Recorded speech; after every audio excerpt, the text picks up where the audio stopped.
Would you like to learn how to make these lovely spicy raisin muffins known as Yum Yum Gems? Stay tuned to the next episode of Hilltop Stovetop.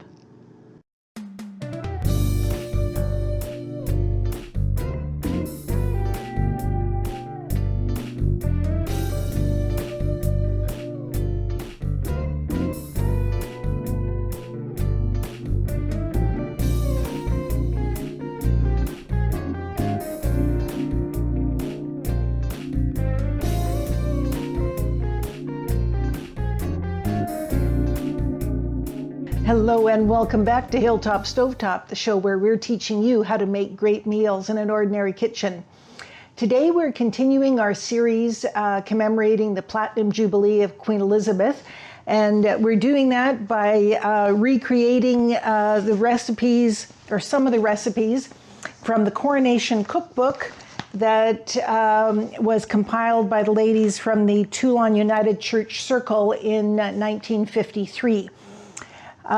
Today's recipe, we are making Yum Yum Gems. And this is a recipe that was put in by Mrs. J. Campton of Winnipeg.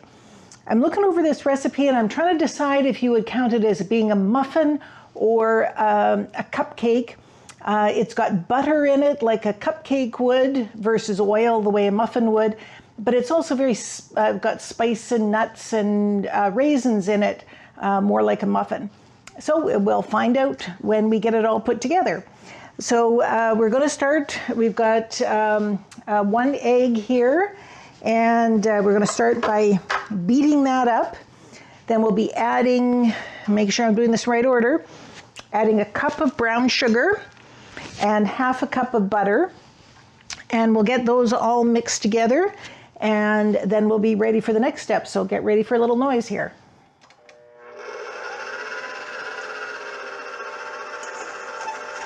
Okay, we're back and we've got the butter, the egg, and the sugar creamed together. Now keep in mind in 1953, you probably would have been doing this by hand.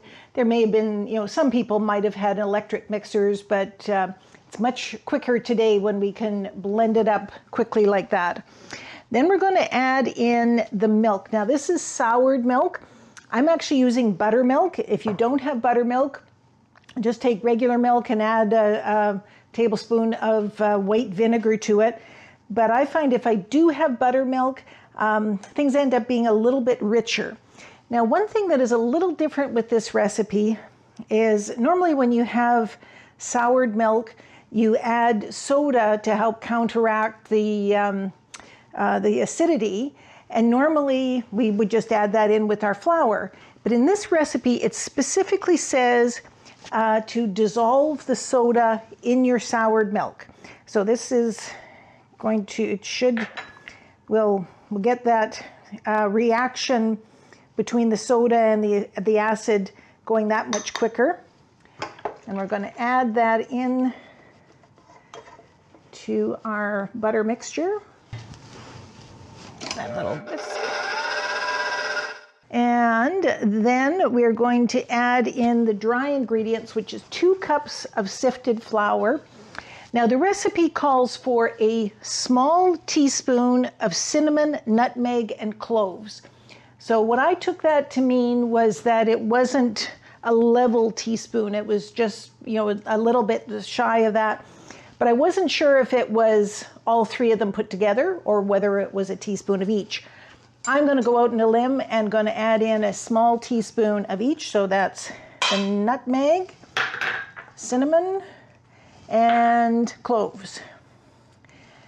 And we're going to add that into our mixture just to make sure we're going to do that right. Yep.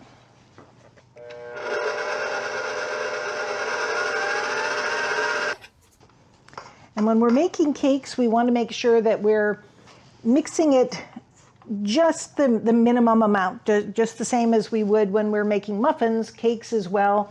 You want to mix it enough that your dry ingredients are incorporated, but don't overmix it.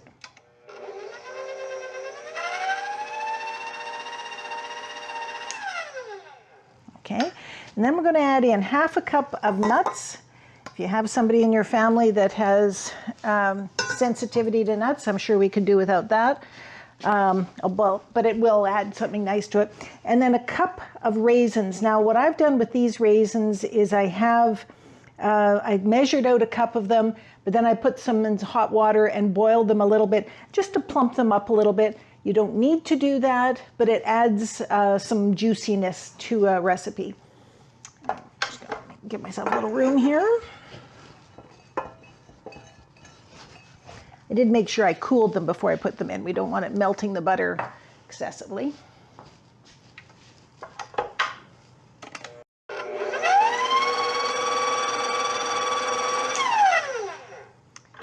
There we go. And I will give this one last little swish around, make sure I've got all of the flour off of the sides. And then we're going to put this into our muffin tins. Just grab a spoon here.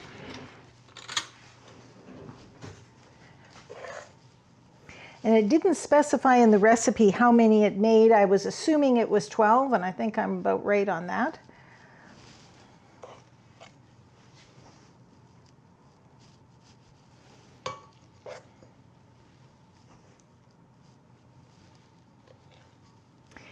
And then once I get these into the pans, then the recipe says to cook them in a moderate oven. So I'm taking that to be 350 degrees. You'll find with a lot of older recipes, they don't specify the temperature. They'll say a slow oven, which would be like sort of 275, 300 degrees, a moderate or medium oven, which is our usual 350, or a quick oven, which would be 375, 400. And the reason that we ended up with little vague terms like that was a lot of these recipes were created when people were cooking with wood stoves. So they didn't, they were probably pretty adept at judging what the temperatures were in their stove, but it wasn't an exact science. So they just knew whether it needed to be something really, really hot, something that you were going to cook slowly. But most baking, unless they specify otherwise, we kind of go at that 350 degrees Fahrenheit.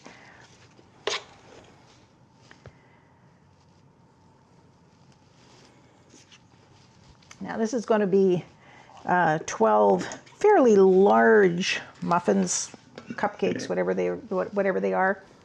But it certainly wasn't going to be any more than that.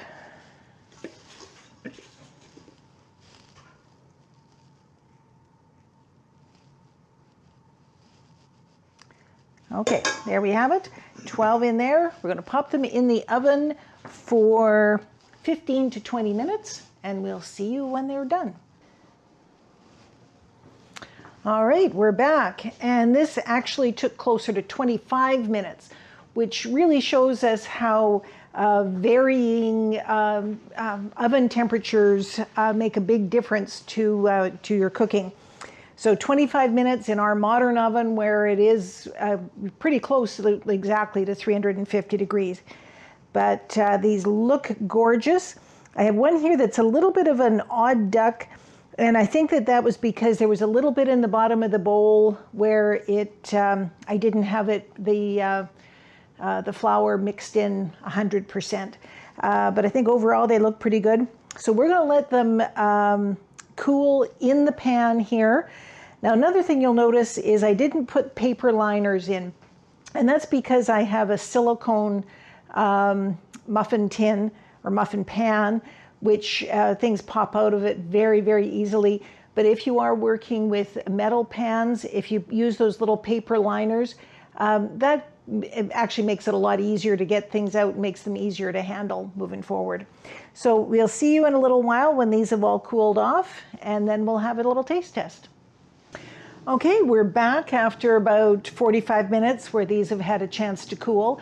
And I'm here to report that I now know why these are called Yum Yum Gems. And that's because I did taste one And quite literally, I was going, yum, yum, while I ate it. So they are really, really good. So we're just going to slice one of these in half. You could ice them. I don't think you need to. Personally, I would consider putting a little butter on them or having them with some nice cheese. But they are delicious all on their own. They're very moist, and I think it was the right call to put in just under a teaspoon of each one of the spices rather than a conglomeration of just 1 teaspoon. So that was a good mix. So a lovely little quick muffin or cupcake. I think it is a little closer to a muffin than a cupcake, even though it is butter that's in there versus oil. And that is thanks to Mrs. J. Compton of Winnipeg, who submitted this recipe to the Teulon United Church Circle as part of the Coronation Cookbook in 1953. So I hope that you enjoyed today's episode of Hilltop Stovetop, where we made yum yum gems, and that you'll remember to like and subscribe. And we will see you soon at the next episode. Bye-bye for now.